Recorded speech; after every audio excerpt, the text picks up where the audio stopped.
Alright, let's start. तो इस crash course में अब हम बात करने वाले हैं अपने बहुत ही इंपॉर्टेंट चैप्टर की, जिसको कहते हैं wave optics. Now exam hall में 2 सवाल वेव ऑप्टिक्स के पक्का आएंगे, फॉर श्योर, पक्का पक्का पक्का, ठीक है। सो आपको अच्छे से वेव ऑप्टिक्स का चैप्टर तैयार करके रखना है। बहुत लंबा चैप्टर नहीं है और छोटे छोटे कॉन्सेप्ट्स हैं जिसको आपको पता होना चाहिए। 2 सवाल अगर आप देखेंगे तो एक YDSC का पक्का आ रहा है, दूसरा सवाल अक्सर पोलराइजेशन या डिफ्रैक्शन पे आ जाता है। तो 2 सवाल है पक्का जो आपके सिलेबस में आएंगे और इसको अच्छे से प्रिपेयर करके रखना है आपने को, ठीक है। तो एक बार चैप्टर का ओवरव्यू लेते हैं कि इसमें आपके क्या क्या टॉपिक्स हैं। सबसे पहले टॉपिक आएगा जिसको हम बात करेंगे सुपरपोजिशन ऑफ वेव। 2 वेव एक जगह जाके सुपरपोज करती हैं, उनके बारे में बात करेंगे, सुपरपोजिशन का मतलब क्या है। और उसके बाद बात करेंगे हाइगन्स की वेव थ्योरी।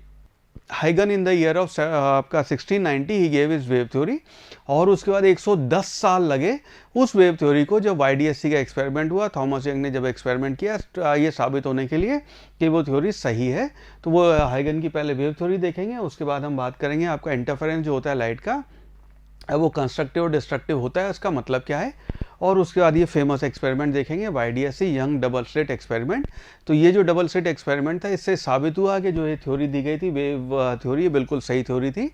और उसकी क्या रिजल्ट है वो देखेंगे। आपके एग्जाम पॉइंट ऑफ व्यू से बहुत इंपॉर्टेंट चैप्टर है, हालांकि। उसके बाद बात करेंगे डिफ्रैक्शन ऑफ लाइट की, और उसके बाद बात करेंगे पोलराइजेशन ऑफ लाइट की, ठीक है। Let's start. तो सबसे पहले यहाँ बात करते हैं हम हाइगन ने जो अपनी वेव थ्योरी दी, वो थ्योरी है क्या चीज़। इस थ्योरी से कुछ साल पहले न्यूटन गेव इज कॉर्पस्कुलस थ्योरी, जहाँ पे न्यूटन ने कहा था कि लाइट जो आपकी मोमबत्ती की लाइट है, उस ज़माने में मोमबत्ती की लाइट थी, ये लाइट आपकी इन्वेंट हुई नहीं थी। तो वो जो लाइट है ट्रैवल करती है कॉर्पस्कुल्स के फॉर्म में, पार्टिकल की तरह ट्रैवल करती है, यहाँ से वहाँ पार्टिकल्स हैं जो आपकी लाइट की एनर्जी को लेके जा रहे हैं।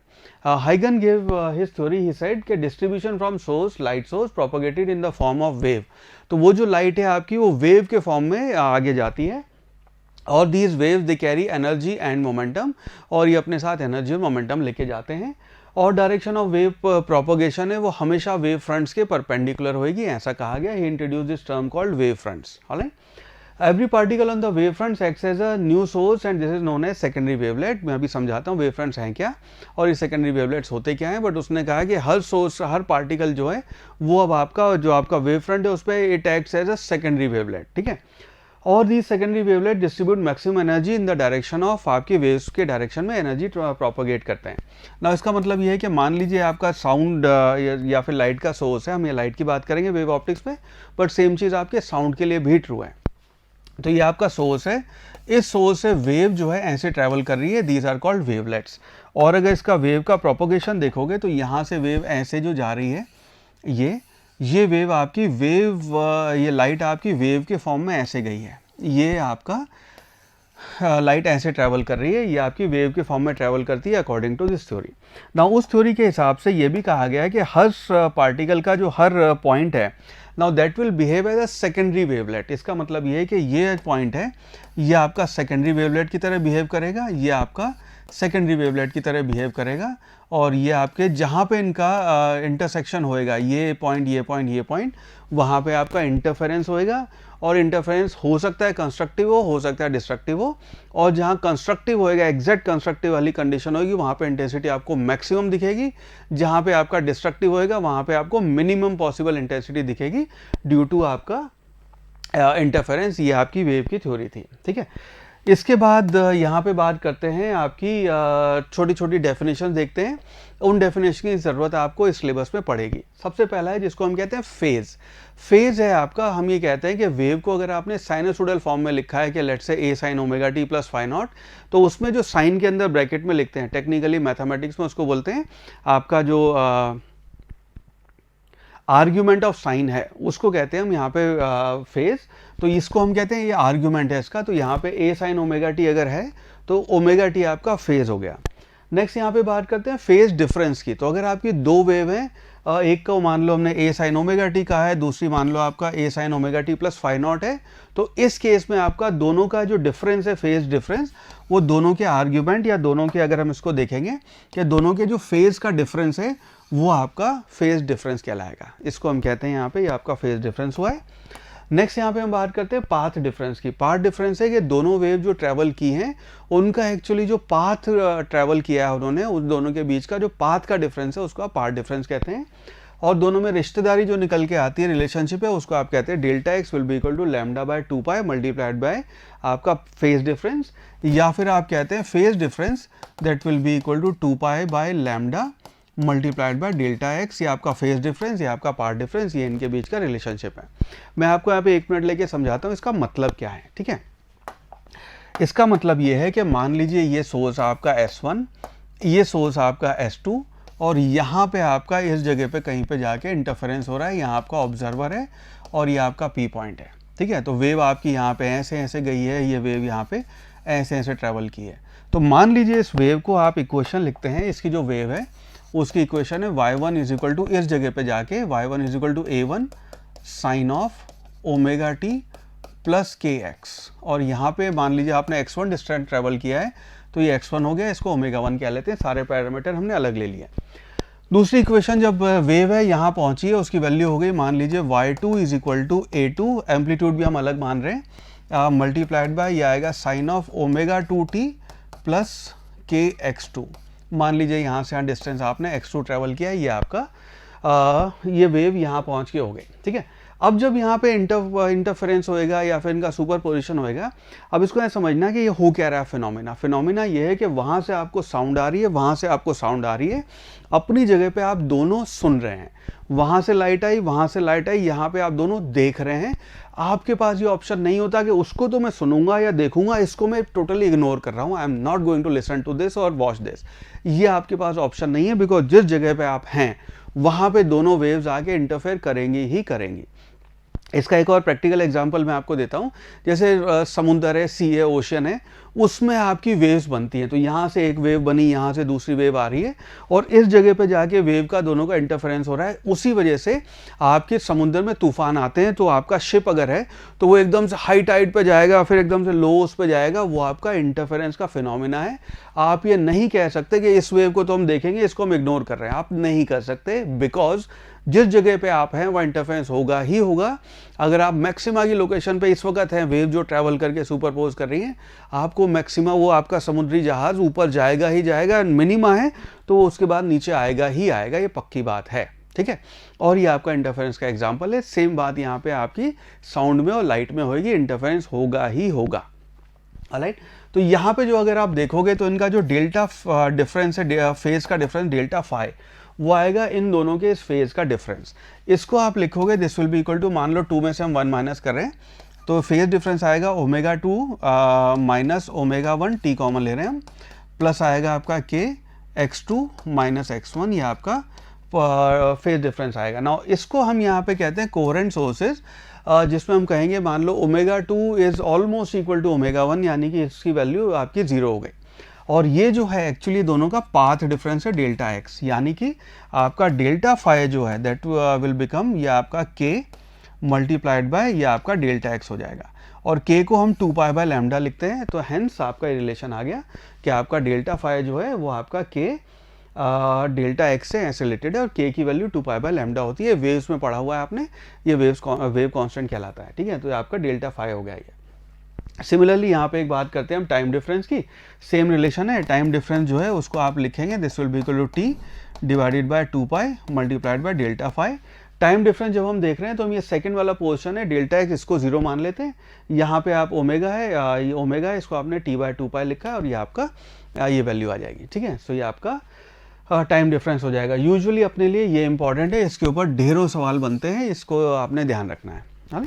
चलो आगे बढ़ते हैं। अब बात करते हैं अपने सुपरपोजिशन ऑफ वेव की, कि आपकी दो वेव इस चैप्टर में जब हम बात करेंगे कि एक जगह पे सुपरपोज कर रही हैं, तो उस केस में हम ये कहते हैं कि रिजल्टेंट एम्पलीट्यूड और इंटेंसिटी जो आएगा, सो मान लीजिए आपकी दो वेव है, यहाँ पे थोड़ी सी मैथ्स इन्वॉल्व है, तो उसको हम यहाँ पे फटाफट कवर करते हैं।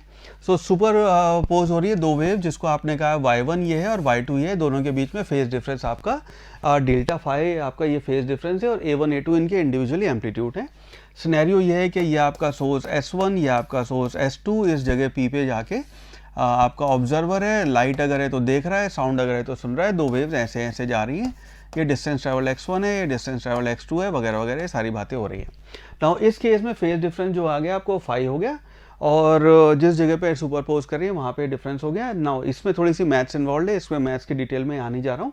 रिजल्ट है जो हमारे लिए इंपॉर्टेंट है वो ये है कि जब यहाँ पे दोनों सुपरपोज करेंगी तो दोनों वहाँ पे साइनसोइडल वेव ही बनाएंगी। मैथ्स का इसका प्रूफ है, बट अभी वो प्रूफ हम यहाँ पे इग्नोर कर रहे हैं। तो वो जो आपकी फाइनल वेव बनेगी y, वो आपका a sign omega T plus theta इस टर्म से आपकी ये वेव बनेगी। यहाँ पे जो एक वैल्यू आएगी वो a वैल्यू आपकी a1 square plus a2 square plus 2 cos delta phi, ये आपकी फाइनल वेव बनेगी यहाँ पे। रिजल्टेंट इंटेंसिटी जो होगी ना, इसको अगर आप देखेंगे तो ये जो दो वेव हुई है, ये दोनों मदर नेचर का बहुत ही प्यारा खेल चल रहा है यहाँ पे, कि इसको ऐसे समझना कि जो वेक्टर्स हैं, वेक्टर दुनिया के सबसे ज़्यादा डिसिप्लिन लोग, कि भैया डायरेक्शन फिक्स है और मैग्नीट्यूड फिक्स है, अगर आपने डायरेक्शन और मैग्नीट्यूड में चेंज किया वेक्टर चेंज हो गया। उसी के अपोजिट है वेव्स है, मोस्ट अनडिसिप्लिन लोग हैं वो हमेशा वेव्स को फॉर्म देखोगे तो हर वक्त डायरेक्शन चेंज होता है, हर वक्त उसका आपका मैग्नीट्यूड चेंज होगा। लेकिन एट द सेम टाइम यहाँ पे जैसे दो वेव ऐड हो रही हैं, वो ऐसे वेव ऐड हो रही हैं जैसे आपकी दो वेक्टर्स को हमने ऐड किया था। तो ये रिजल्ट आपको याद होगा, वेक्टर्स में हमने पढ़ा था कि ए का square will be equal to आपका a1 square plus a2 square plus twice a1 a2 cos delta phi, ये गॉस थीटा, ये आपके दो वेक्टर्स हमने ऐसे ऐड किए थे, तो वेव्स आपकी ऐसे ही ऐड हुई हैं। सिमिलरली अगर इसको आप लिखेंगे इंटेंसिटी के टर्म में तो आप लिखोगे, बिकॉज हमें पता है इंटेंसिटी जो है that is proportional to A square, तो आई की वैल्यू हो जाएगी under root of i1 plus under root of i2 plus twice, ये आपका अंडर रूट नहीं आएगा यहाँ पे,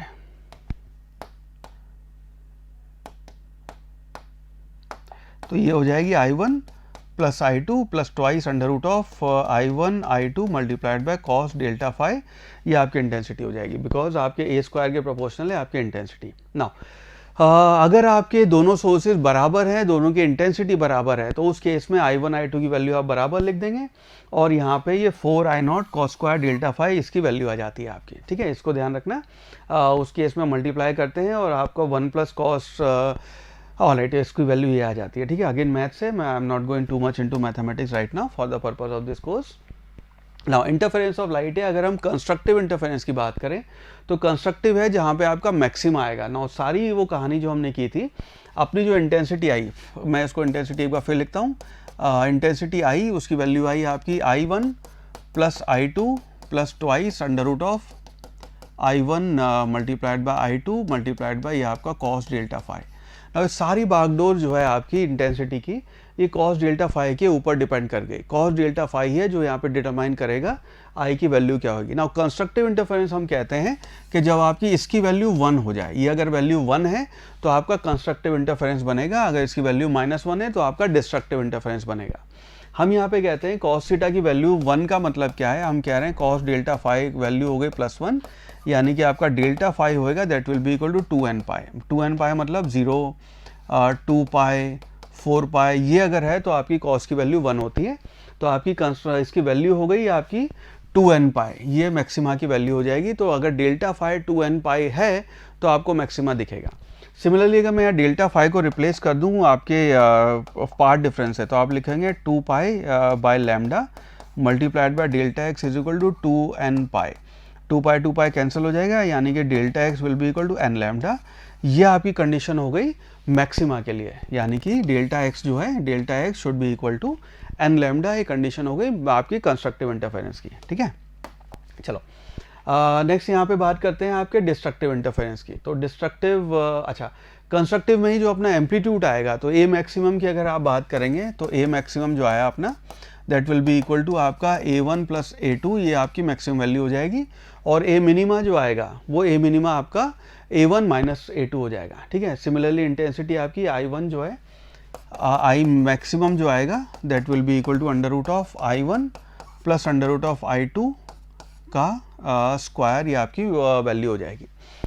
ठीक है, अगर दोनों इंटेंसिटी बराबर हैं तो आपकी I0 इसके बराबर आपकी इंटेंसिटी हो जाएगी। ठीक है, चलो डिस्ट्रक्टिव इंटरफेरेंस वो होएगा जहाँ पे हम कहेंगे आपकी कॉस डेल्टा फाई की वैल्यू -1 है, यानी कि आपकी कंडीशन हो गई डेल्टा फाई जो है that should be equal to 2n-1 multiplied by lambda, ये आपकी कंडीशन हो गई।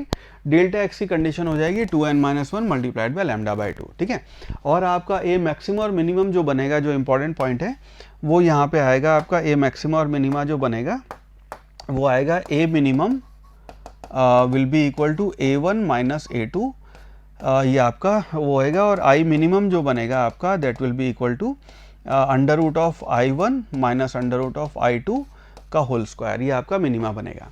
कई बार आपसे सवाल पूछे हुए मैक्सिमम और मिनिमा का रेशो बताना है, तो अगर आई मैक्स और आई मिनिमा का रेशो ले रहे हैं तो एक्चुअली इसका और इसका रेशो लेंगे। ए मैक्सिमम और ए मिनिमम का रेशो है तो आप इसका और इसका रेशो लेंगे, ठीक है। तो इस तरह के सवालों में ये चीज़ आप ध्यान रखना, राइट। चलो आगे बढ़ते बेटा, हम कहते हैं यहाँ पे एक और छोटी सी टर्म आती है जिसको आप कहते हैं ऑप्टिकल पाथ लेंथ। मैं आपको समझाता हूँ इसका मतलब क्या है। ऑप्टिकल पाथ लेंथ आपका होता है कि से फॉर एग्जांपल लाइट आपकी एक, चलो मैं ऐसे समझाता हूँ कि लाइट आपकी ये आपका टी डिस्टेंस है, थिकनेस है आपकी टी, आपका मीडियम है, यहाँ पे लाइट आपकी ट्रेवल की स्पीड से सी स्पीड से।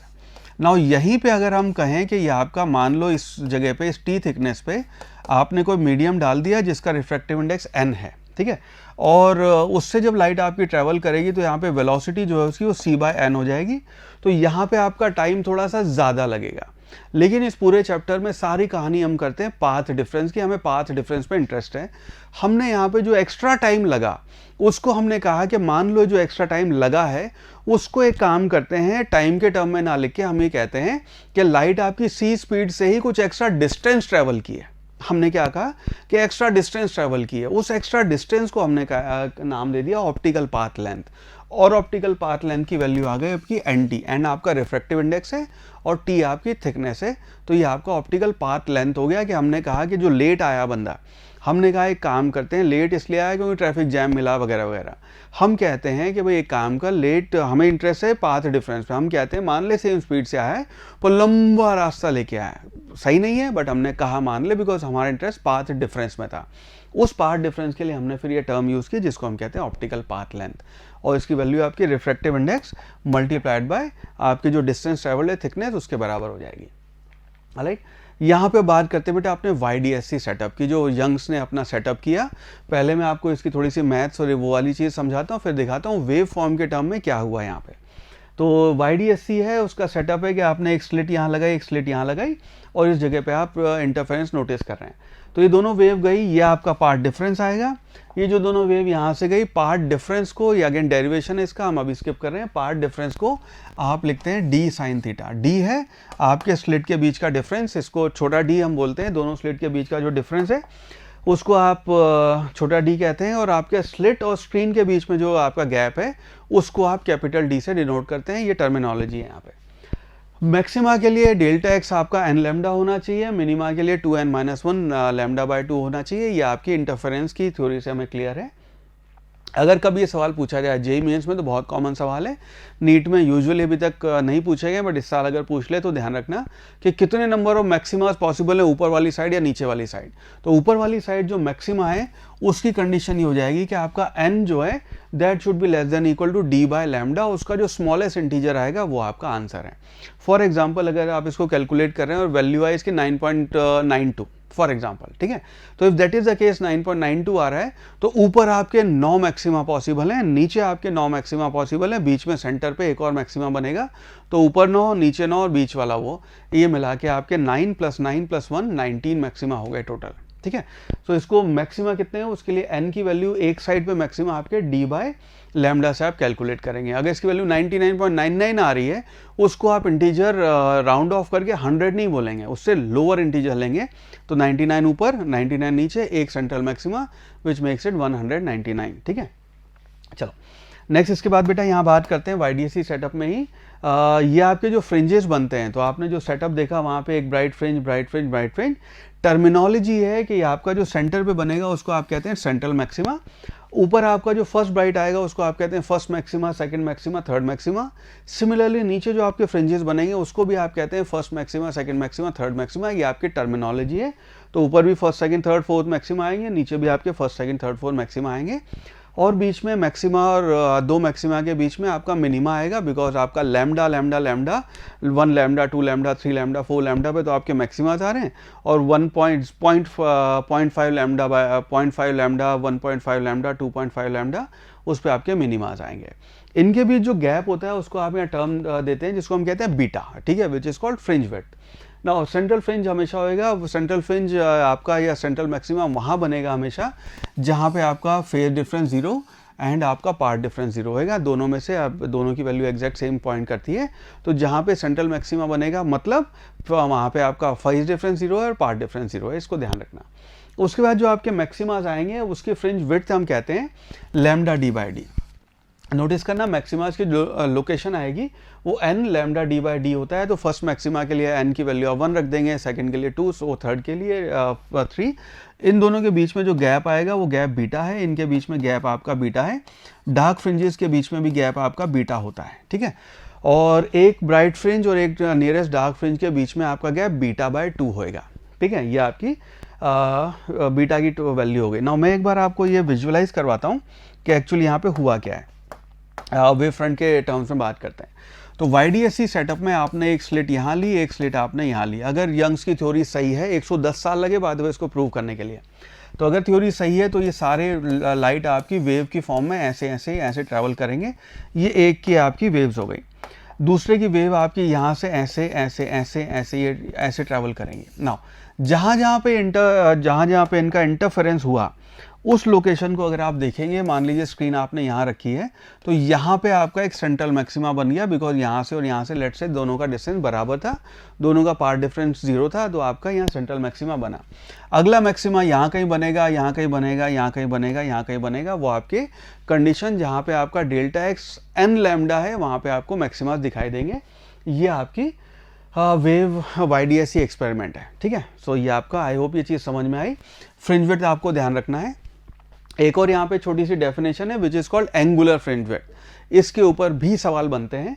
एंगुलर फ्रिंज विड्थ ये है कि अगर आपने यहाँ से लिया सेंटर से और आपका जो फर्स्ट ब्राइट बन रहा था आपने यहाँ पे लिया, तो ये जो एंगल है आपका, ये एंगल थीटा, ठीक है, ये कहलाता है आपकी जो पहली ब्राइट फ्रिंज ऊपर बन रही है और नीचे बन रही है, जहाँ पे भी वो बन रही है उसका एंगल क्या है स्लिट्स के बीच में यहाँ पे। और इसको वो देखोगे तो बेटा ये हाइट आपकी बीटा है और ये डी है, तो आपका tan थीटा लिखोगे तो आप लिखोगे tan theta is equal to beta by D. Now theta अगर बहुत छोटा हो तो tan theta is almost theta, उसको हम लिखते हैं बीटा बाय डी। ये आपका एंगुलर फ्रिंज विड्थ हो जाती है, तो इसको आप बीटा बाय डी लिखते हैं। बीटा का फॉर्मूला अगर लगा देंगे तो कैपिटल डी कैंसिल हो जाएगा, उसी को आप लैम्डा बाय छोटा डी भी लिखते हैं। ये आपकी वैल्यू होगी एंगुलर फ्रिंज विड्थ की। जो रिजल्ट आएगा वो रेडियन में आएगा। कभी अगर डिग्री में पूछा जाए तो उसको 180 बाय पाई से मल्टीप्लाई करना मत भूलना, ठीक है। चलो लेट्स मूव फॉरवर्ड। उसके बाद एक और आपका कॉमन सवाल है कि अगर आपने जो भी YDSC सेटअप था उसको लेके मान लो पानी में डुबो दिया, if that is the case, तो उस केस में आपकी फ्रिंज विड्थ जो है तो वो आपकी श्रिंक हो जाती है, जो भी आपका रिफ्रैक्टिव इंडेक्स है उसकी वजह से। ये बात अपने को रे ऑप्टिक्स में हमने पढ़ा हुआ है, वहाँ पे हमने बात की है कि अगर लाइट आपकी एक मीडियम से दूसरे मीडियम में जाए, जैसे फॉर एग्जांपल लाइट आपकी एयर से अब इस मीडियम में गई है, वहाँ पे उसकी लैम्डा कम हो जाती है, वेलोसिटी कम हो जाती है, फ्रीक्वेंसी सेम रहती है, उसकी स्पीड कम हो जाएगी। स्पीड कम होती है उसके फैक्टर से, जो भी आपका उसका रिफ्रैक्टिव इंडेक्स है, उस वजह से आपका लैम्डा भी हम कहते हैं कम हो गया रिफ्रैक्टिव इंडेक्स से। सो पहले जो हमारा बीटा था, बीटा को हमने लिखा था लैम्डा डी बाई डी। अब जो आपका बीटा डैश आया, क्योंकि वहाँ पे लैम्डा डैश हो गया, उसको लिखेंगे लैम्डा डैश बाय डी।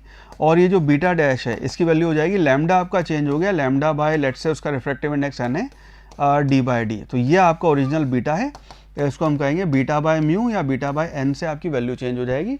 तो रिफ्रैक्टिव इंडेक्स आपने एन से या बीटा से जिससे भी डिनोट किया है उससे आपकी उसकी फ्रिंज विड्थ कम हो जाएगी। एंगुलर फ्रिंज विड्थ भी आपकी इसी फैक्टर से कम हो जाएगी, इसको ध्यान रखना। Location of first minima, second minima, third minima, वो सब आपके श्रिंक हो जाएंगे। तो जो अगर पहले 5वां मिनिमा यहाँ आ रहा था, क्योंकि अब आपकी बीटा चेंज होगी तो 5वां मिनिमा यहाँ आएगा। सेम फैक्टर से आपके रिफ्रैक्टिव इंडेक्स से ये सारी वैल्यूज चेंज हो जाती हैं, इसको ध्यान रखना। चलो नेक्स्ट, इसके बाद बेटा इस पर कुछ सवाल सॉल्व करते हैं। आपसे नीट 2019 में ही ये सवाल पूछा गया। Question says in double slit experiment when light of wavelength 400 nanometer was used, 400 nanometre की आपकी लाइट यूज कर रहे थे, the angular width of first minima formed on the screen placed, ये आपको कैपिटल डी दिया हुआ है, 1 metre away was found to be 0.2 degree था। What will be the angular width of the first minima of the entire experimental apparatus immersed in water? और अपने को ये 4/3 उसका म्यू दे रखा है, तो म्यू या रिफ्रैक्टिव इंडेक्स एन जो भी आप कहते हैं इसको, ये वैल्यू दी हुई है। नाउ पहले आपकी 0.2 डिग्री थी, ठीक है। सो आपका फर्स्ट थीटा जो दिया हुआ है वो था 0.2 डिग्री, ठीक है। और अब आपने क्योंकि उसको 4/3 के मीडियम में डिप कर दिया है, तो आपका जो थीटा डैश आएगा, theta dash that will be equal to theta divided by mu. So इसकी वैल्यू हो जाएगी 0.2 डिवाइडेड बाय म्यू, यानी कि 4/3 से आप डिवाइड कर देंगे, 3 ऊपर ले जाएं। सो विच इम्प्लाइज थीटा डैश जो हो जाएगा वो हो जाएगा 0.2 मल्टीप्लाइड बाय 3 डिवाइड बाय 4, यानी ये बनेगा 0.6/4, यानी कि थीटा डैश जो है उसकी वैल्यू हो गई आपकी, पहले 0.2 था तो 0.15 डिग्री ये आपकी वैल्यू हो जाएगी, which means option C is the right answer. ठीक है, बाकी जो 400 नैनोमीटर और 1D ये सब एक्स्ट्रा डेटा है उसकी इस सवाल में ज़रूरत है नहीं। नीट 2019 में 4 number. Next question says in YDSC, आपका 2019 का सवाल है। Question says in YDSC experiment, if there is no phase difference between the light from two slits, a point on the screen corresponding to fifth minima has a path difference of, हमें बताना है fifth minima पे जो आपकी location है उसका path difference क्या होएगा। हमारे ऑप्शन है 5/2 लैम्डा, 10/2 लैम्डा, 9/2 लैम्डा या फिर 11/2 लैम्डा। बहुत आसान सवाल है। सो अगर हम बात करेंगे पाथ डिफरेंस की, तो आपके मिनिमा के लिए जो पाथ डिफरेंस होता है उसको आप लिखते हैं 2n-1 multiplied by lambda by 2। Now यहाँ पे अपने को फिफ्थ मिनिमा की बात हो रही है, तो उसके लिए आप n की वैल्यू 5 रख दें। सो इसकी वैल्यू हो जाएगी 2 multiplied by 5-1 multiplied by lambda by 2। So this will be equal to 5 to the 10-1 यानी कि 9 लैम्डा बाय 2। ये आपकी पाथ डिफरेंस की वैल्यू आ गई। Hence option C this would be the right answer. चलो अगला सवाल देखते हैं। Next question says in YDSC experiment the separation d, हमें छोटा d की वैल्यू दे रखी है, between two slits is 2 mm। तो छोटा d अपने को यहाँ 2 mm दिया हुआ है। The wavelength lambda of light use is 6896 angstrom, ये आपके लैम्डा है। And the distance d between the screen and the slit is 100 centimetre, यानी कि 1 मीटर ये डिस्टेंस दिया हुआ है। It is found that the angular width of the fringes is 0.2 degree. Angular width जो हमें देखने को मिली थीटा, उसकी वैल्यू है 0.2। To increase the fringe angular width to 0.21। अब हम चाहते हैं किसी तरह से जो आपके फ्रिंज विड्थ है उसको 0.21 कर दें with same lambda and D. Lambda और डी हमने चेंज नहीं करना है। Separation between the slits needs, अब हमें यह है कि इनके बीच सेपरेशन क्या होना चाहिए, और ये 4 ऑप्शन अपने को दे रखे हैं कि अब आपका छोटा डी है उसको हम कैसे कर दें। ठीक है, इसके लिए हम फॉर्मूला यूज़ करेंगे। थीटा को आप लिखते हैं लैम्डा बाय छोटा डी, यानी कि उसको आप लिखते हैं बीटा बाय कैपिटल डी। इस वाली चीज़ को हमने यहाँ पे इस्तेमाल करना है। तो इस फॉर्मूले से हम ये कह सकते हैं छोटा D will be equal to lambda divided by theta. अब हम यहाँ चाहते हैं डी की वैल्यू जो है उसको निकालना।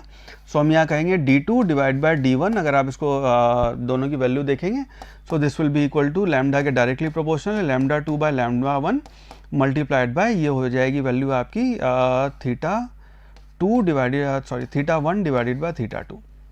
नाउ इस केस में क्योंकि आपका लैम्डा हमने सेम रखा है, तो ये रेशो तो आपका 1 हो गया, which implies final value d2 will be equal to theta 1 divided by theta 2 multiplied by आपका d हो जाएगा। ठीक है, d1। इस रिजल्ट को आप यूज़ करेंगे तो फाइनल आंसर अपना आ जाएगा। सो से फॉर एग्जांपल यहाँ पे अपने को d2 की वैल्यू निकालनी है। d2 कितना होएगा ये हमें बताना है। Will be equal to theta 1। Theta 1 original जो है अपना वो है 0.2 डिग्री। थीटा 2 है जो हमें बाद में करना है वो है आपका 0.21 डिग्री मल्टीप्लाइड ओरिजिनल डिस्टेंस है। ओरिजिनल डिस्टेंस आपका 2 mm है। ठीक है, इसको जो आप कैलकुलेट करेंगे 0.2 और 0.21 को डिवाइड करेंगे और उसके बाद 2 से मल्टीप्लाई करेंगे, इसकी अप्रॉक्सीमेटली वैल्यू आ जाएगी आपके 1.9 mm। ठीक है, सो विच मीन्स आपका option B would be the right answer. So ये आपकी करेक्ट चॉइस हो जाएगी। ऑलराइट, नेक्स्ट अब यहाँ पे बात करते हैं बेटा डिफ्रैक्शन ऑफ लाइट की। डिफ्रैक्शन ऑफ लाइट हम ये कहते हैं कि अगर आपकी लाइट जो है वो सिंगल स्लिट से अगर जाए तो लाइट आपकी ये इफेक्ट दिखाती है कि लाइट आपकी फैल जाती है, जो सामने स्क्रीन है उस पर डिफ्रैक्शन पैटर्न्स आते हैं। ये आपने अपने कमरे में भी नोटिस किया होगा कि मान लीजिए आपके अपने रूम में बैठे हैं और एकदम घुप अंधेरा है, आपने सारी लाइट वाइट बंद कर दी है, सोने को आप तैयार हैं, बाहर रूम की कहीं पे लाइट जल रही है और आपका दरवाजा ऐसा है कि बिल्कुल बंद है, बट उसमें बिल्कुल मान लीजिए हेयर लाइन का पतला सा गैप रह गया है। उस गैप से जो आपकी लाइट आ रही है, अगर आप अपोजिट दीवार पे देखेंगे तो वहाँ पे इतना बड़ा पैच जो है वो आपका ब्राइट दिखता है। वो आपका डिफ्रैक्शन का पैटर्न है। उतने क्लियरली हमें मैक्सिमा और मिनिमा वहाँ पे दिखाई नहीं देते हैं एक्सपेरिमेंटल सेटअप में, of course we can do it better, पर वो जो फिनोमिना है वो आपका डिफ्रैक्शन का फिनोमिना है। ठीक है, डिफ्रैक्शन में ये है कि फिनोमिना ऑफ, इसकी टेक्निकल डेफिनेशन ये है कि जो लाइट आपकी यहाँ से एंटर की, वो लाइट जो ऐसे बेंड हो जाती है आपके एजेस से या फिर आपके ऑब्स्टेकल के कॉर्नर से, उस फिनोमिना का आप डिफ्रैक्शन कहते हैं। एंगुलर विड्थ जो आएगी यहाँ पे, अच्छा यहाँ पे एक आपका सेंट्रल मैक्सिमा है, एक मैक्सिमा आता है। इंटरफेरेंस में तो हमने देखा था ऑल्टरनेट मैक्सिमा मिनिमा आ रहे होते हैं, ये यहाँ से लेके वो वहाँ तक।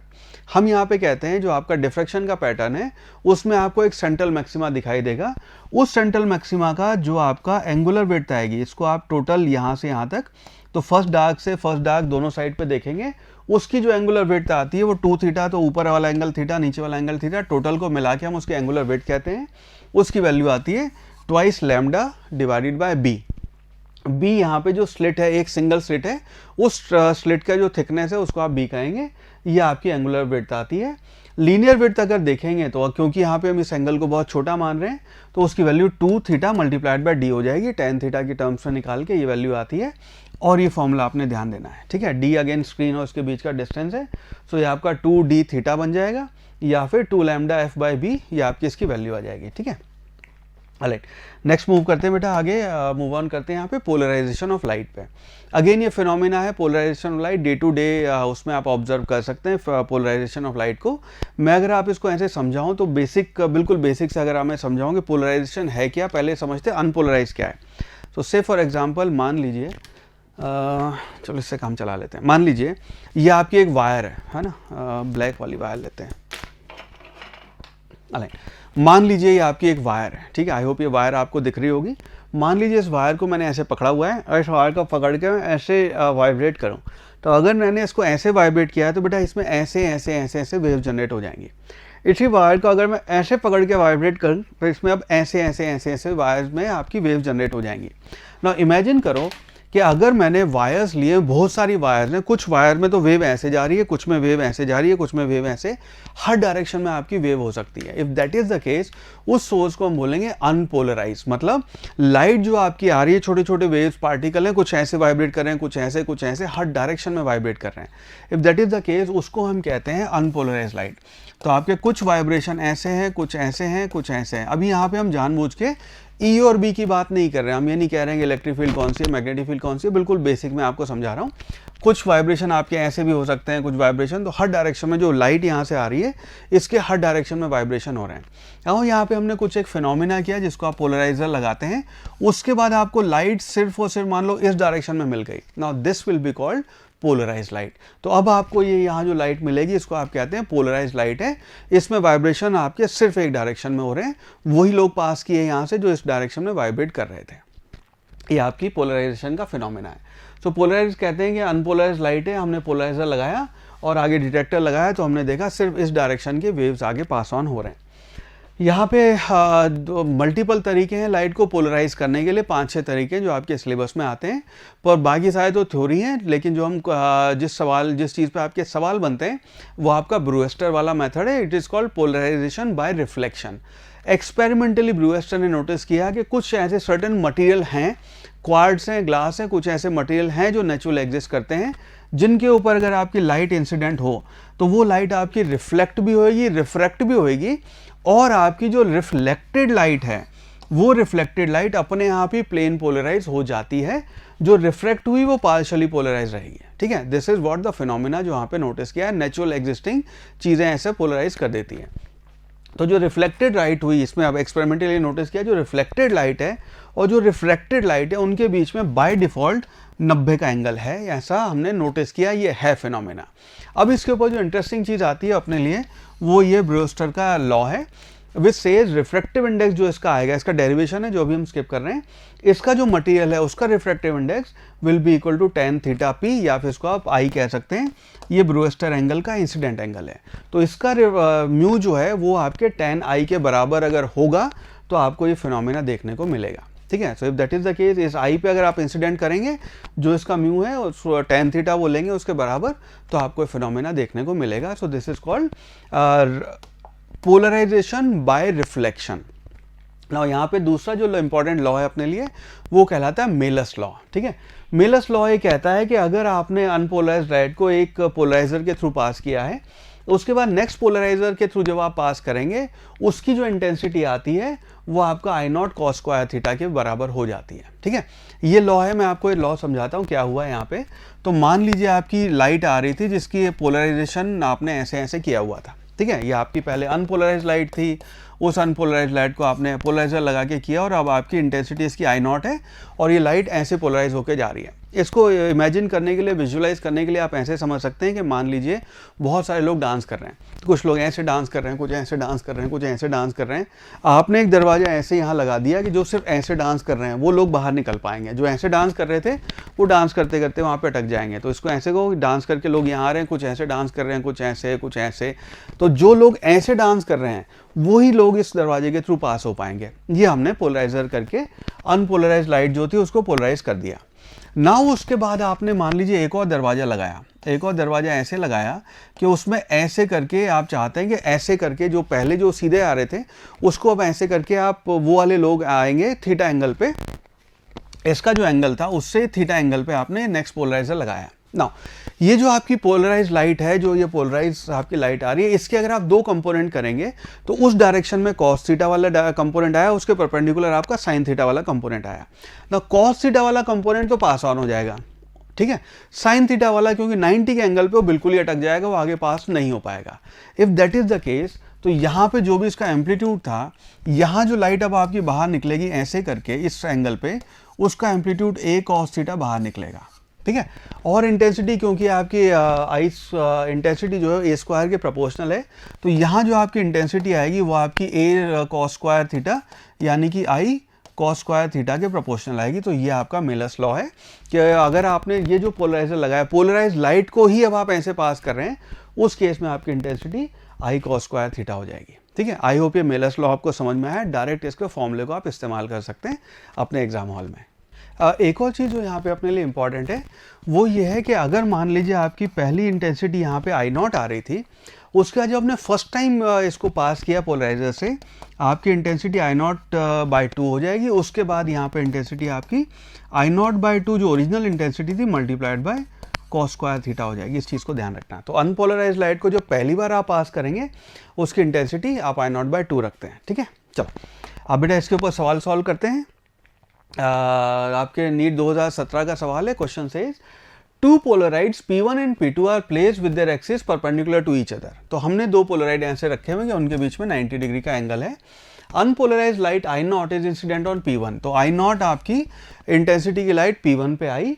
और third polaroid P3 is kept between P1 and P2। आपने क्या किया, P1 और P2 के बीच में एक और पोलराइजर रखा है such that its axis make an angle of 45 with that of P1। आपने P1 के साथ 45 एंगल पे इसको रखा है। अब सवाल है intensity of light transmitted through P2 क्या होगा ना। सिनेरियो समझना, ये सिनेरियो है आपका कि यहाँ पे आपकी अनपोलराइज लाइट आ रही है, ये ठीक है। यहाँ आपने एक पोलराइजर रखा 45 के एंगल पे, 45 के एंगल पे आपने एक काम करते हैं 45 ऊपर लिखते हैं। 45 के एंगल पे आपने पोलराइजर रखा है यहाँ पे 45 के एंगल पे, इसको आपने नाम दिया P1, ठीक है।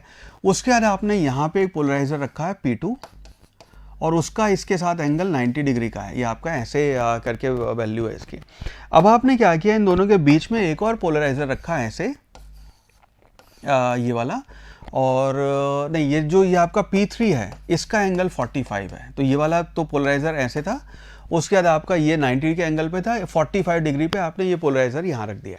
नाउ अब यहाँ पे इंटेंसिटी जो है हम कह रहे हैं अनपोलराइज लाइट है उसकी इंटेंसिटी आई नॉट।